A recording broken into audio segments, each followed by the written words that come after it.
I'm Ed Clamp. And I'm Kurt Van Zyl. And welcome to the Pinball Lounge.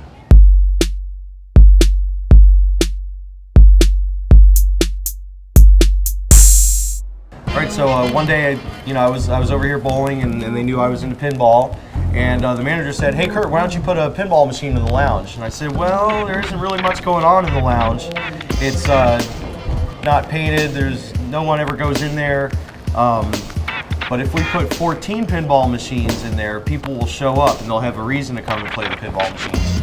So we did it, and I got with Ed here, and we set up our pinball lounge, just like we have been talking about a while ago. Sorry, all the other ones we didn't have a gang of people. Oh my gosh, it's all right. Didn't have an audience. Don't worry about that. No. Yeah. His mustache is intimidating. I bet.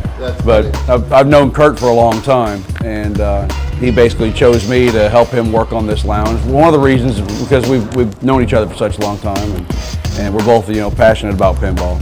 Another reason was years ago I actually did a game room at my house. We added about 500 square feet on the back of our house just for pinball. I've been collecting for quite a while, but the collection had outgrown the house, so decided to go ahead and add on to the house.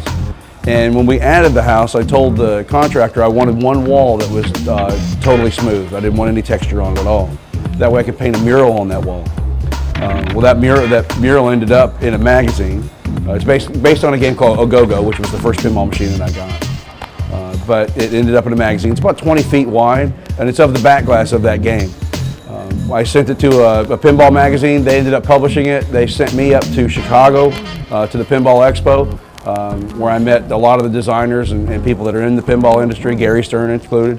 And they actually had me do a speech and a presentation on how I did that project. So, had a little bit of experience painting some of these types of things and again, passionate about pinball. So Kurt said, "Hey Ed, I'll be happy if you could help me and put this thing together and do the painting and do the design." And so we worked on a bunch of games, gathered some games up, kind of went into acquisition mode for a bit, buying new games and putting them here in the lounge.